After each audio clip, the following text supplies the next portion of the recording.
Fala pessoal, sejam muito bem-vindos ao nosso episódio número 31. Esse é o podcast Opa Old School, meu nome é Rafael Henriques e hoje eu vou falar sobre por que eu parei, abandonei, larguei de lado, excluí da minha vida o videogame. Isso aqui não é uma espécie de cagação de regras, assim, você não pode, não deve, faça isso também, suma com isso da sua vida, isso é, sei lá, demoníaco, não mexe com isso, senão sua vida acabou e tal. Na verdade, eu consegui até ter uma vida normal, assim, jogando várias horas de videogame, às vezes por dia. Durante um tempo, eu falei disso no episódio sobre válvulas de escape. Durante um tempo, o videogame foi uma muleta muito importante, porque quando você está concentrado jogando videogame, e isso acontecia comigo, no final das contas eu estava jogando mais jogos de esporte, no caso FIFA, e depois FIFA e futebol americano, né, são jogos que eu conhecia assim mais e que me importavam. Nunca gostei desse jogo de tiro, ficar sou um comandante do general de não sei o que, do exército que vai conquistar não sei o que. Isso nunca foi minha pira, assim. Apesar de eu gostar muito na época que lançou o Age of Empires, o 3, que era de computador, é bem legal. Mas assim, sabe, não tem essa... Counter-Strike, nunca joguei. Tinha uns jogos de tiro também na época do PlayStation 1 e 2, eu nunca gostei. Então era mais esporte, FIFA e futebol americano. Com o tempo eu parei de ver futebol, perdi completamente o interesse sobre futebol, perdi a paciência, não tem saco para futebol, acho um saco hoje em dia. Para eu parar para ver futebol, talvez agora quando tem a Copa, né? Mas mesmo assim tô desanimado também. E aí eu parei o FIFA e fiquei muito tempo jogando só futebol americano, que é um negócio que eu acompanho, que eu gosto, que me empolga. É uma coisa que é importante para mim, assim, como um lazer mesmo, como uma distração, uma coisa que me dá vontade realmente de acompanhar, sabe? Eu fico empolgado assistindo. Isso é uma coisa que com o futebol isso não acontece mais. E aí depois com o tempo eu parei. Mas por que eu parei totalmente? Porque eu não quero que os meninos tenham esse hábito. Isso aí vai ser uma coisa que aqui em casa não vai acontecer. E é bem incongruente eu não querer que os meninos tenham esse hábito. Se eu tiver esse hábito, né? Vai ficar bem difícil, né? Porque o, o pai sentado no sofá jogando videogame, pai, deixa eu... Não pode. Mas como assim? Não faz o menor sentido. Então ia ser foco de briga, confusão e tal. Então eu realmente abandonei. Não era uma coisa assim que estava me fazendo falta, mas, igual eu falei, é uma coisa que distrai a cabeça. Nos meus momentos assim de depressão mais pesada, o videogame ajudou demais, né, como uma válvula de escape, assim, às vezes fim de semana que eu queria ficar quieto no meu mundo, quieto no meu canto, sem ver ninguém, sem falar com ninguém e tal, eu trancava no quarto e ficava às vezes um dia inteiro e tal, e tem aquelas coisas que os jogos hoje em dia eles proporcionam, né, que é você andar pela linha do tempo. Então você monta um time no FIFA, por exemplo, e aquele jogo não tem fim, né? Você vai sempre comprando, vendendo jogador, você compra um jogador mais jovem, desenvolve o cara vira um craque, aí você vende caro, e aquilo te empolga, fala, cara, sou um puta manager, né? Caramba, eu sou um mestre do, do, do, do empreendedorismo com jogador de futebol e tal. E aí você acha muito foda. E é legal, assim, nada contra, mas chegou num ponto que eu realmente eu senti que eu não precisava e teve essa coisa dos meninos que realmente me fez largar de vez. E por que eu tô querendo levantar esse assunto especificamente? Tem um autor americano chamado Leonard Sachs. Se escreve S-A-X, né, o último nome dele. Ele tem alguns livros muito interessantes e é um cara que eu hoje estava ouvindo ele no podcast falando sobre um livro dele que chama Boys Adrift. Não é um livro que tem em português. Esse adrift quer dizer a deriva, então são garotos à deriva. Ele tem um que está traduzido e que eu ainda não pesquisei sobre esse livro, que se chama Por que o Gênero Importa. E aí ele vai defender que criar meninos e meninas de formas diferentes é o jeito mais correto de fazer. Que é o óbvio, né? Mas é que hoje em dia isso é o cúmulo do radicalismo, assim. Mas, enfim, esse tem em português, porque o gênero importa. Esse Boys Adrift ainda não tem, mas é um livro mais recente, tem bastante material, bastante podcast, bastante entrevista dele falando sobre o livro. E eu estava ouvindo uma hoje, e ele comentou de 5 motivos pelos quais os jovens americanos, meninos, estão completamente desanimados da vida.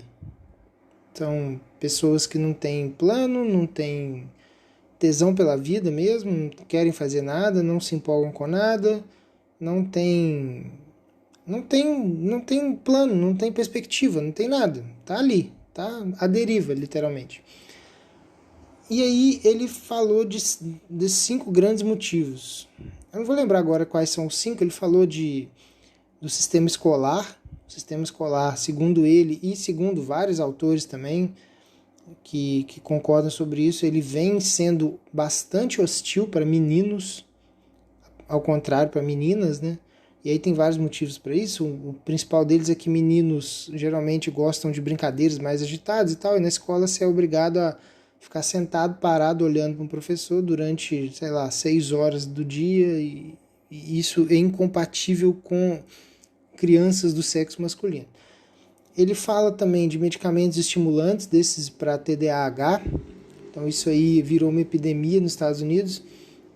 Ele cita um dado que na cidade de São Francisco, ele tem mais crianças usando medicamentos desse tipo, Venvance, Ritalina e tal, do que no Reino Unido inteiro. Ou na França, acho que é França que ele usa. Ele cita o Reino Unido em outra estatística, mas eu acho que é na França inteira. Então, uma cidade americana tem mais crianças usando estimulantes do que na França inteira. Aí ele vai falar, não vou lembrar todos, tá? Ele vai falar de alguns outros, e um deles é o videogame. Um deles é a questão dos jogos. E por que isso está virando uma epidemia, segundo ele? Né? É uma visão dele nisso daí.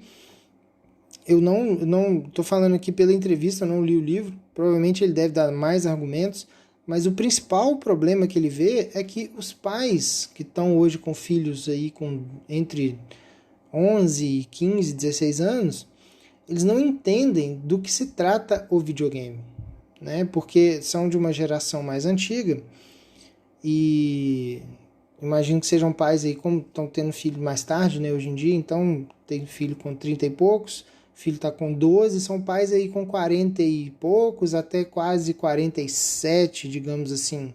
Vamos pôr essa margem, né? 40 e poucos até 47.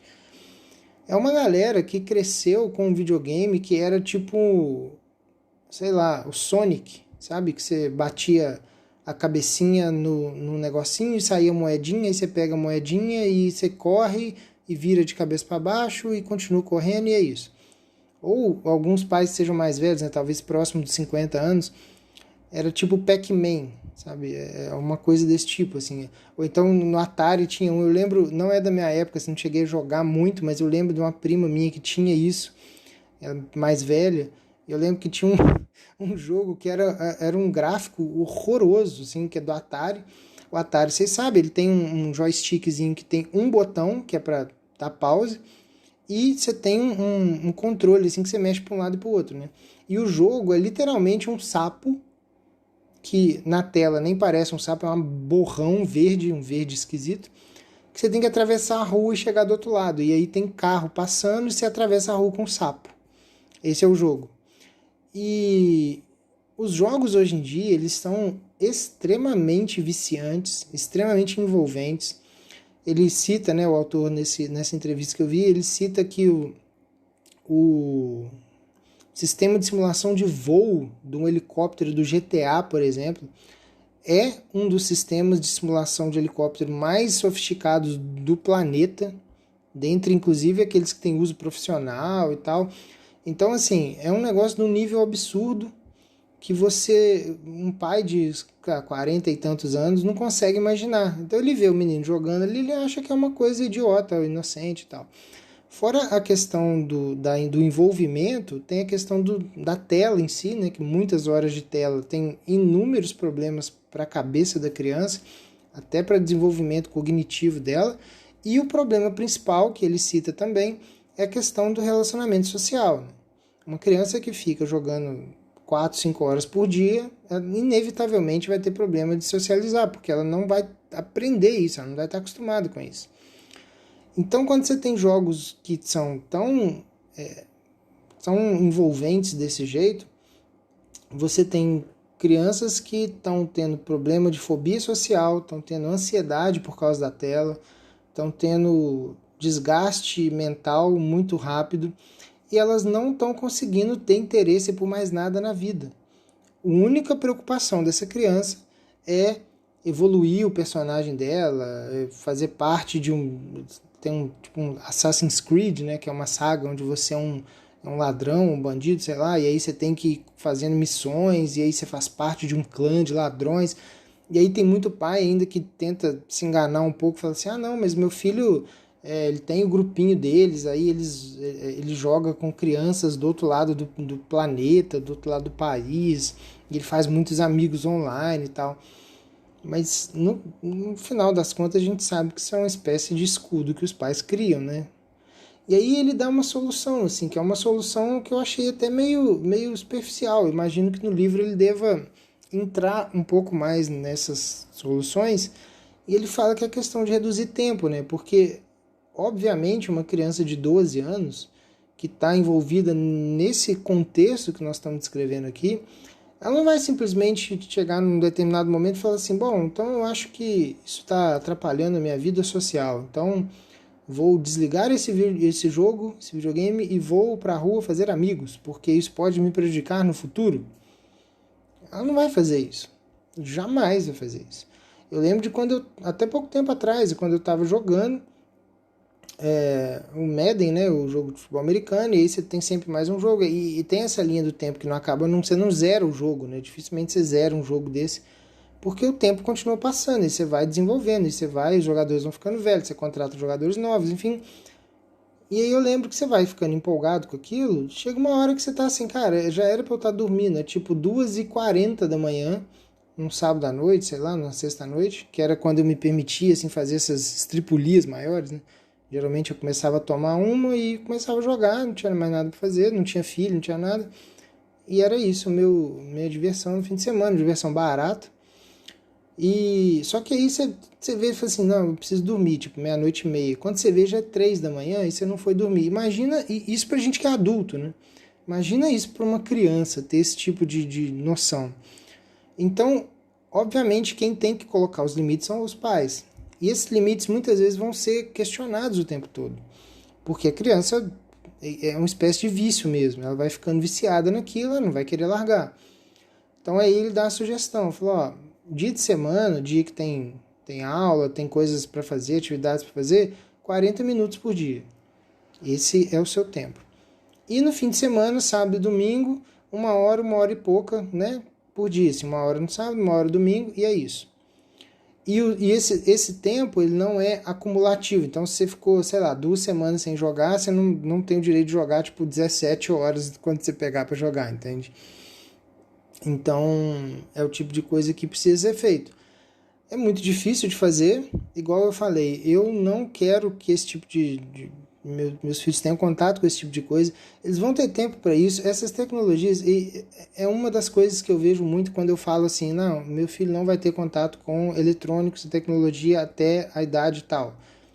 Geralmente eu coloco 11, 12 anos, mas dependendo da maturidade deles, pode vir um pouco antes. Quando eu falo isso, as pessoas se assustam. Nossa, mas ele não vai ter contato, ele vai ficar para trás, ele vai não sei o que, não vai ser excluído. Assim, bom, qual é a dificuldade que uma criança tem para aprender a mexer no celular, por exemplo, aprender a jogar um jogo no videogame? Zero, literalmente zero. Provavelmente esse menino, quando ele pegar, um menino que nunca teve contato com nada, ele pega um celular novo e ele com 2 horas mexendo, ele destrincha aquilo tudo, ele sabe mexer em tudo. Então, não é um problema ele deixar de ter contato com tecnologias enquanto ele está se desenvolvendo. enquanto o cérebro está se desenvolvendo, enquanto a maturidade está se desenvolvendo. Lembrando que quando você joga online, que é muito comum hoje em dia, aquela criança está tendo contato com pessoas que você não sabe quem são. Tem muito pai que nem sabe disso. Então, é uma porta aberta para pedófilo, para um monte de outros crimes que pode acontecer. Então, assim, é um tipo de risco que não tem por que ser corrido, na minha opinião. Então, eu cortei.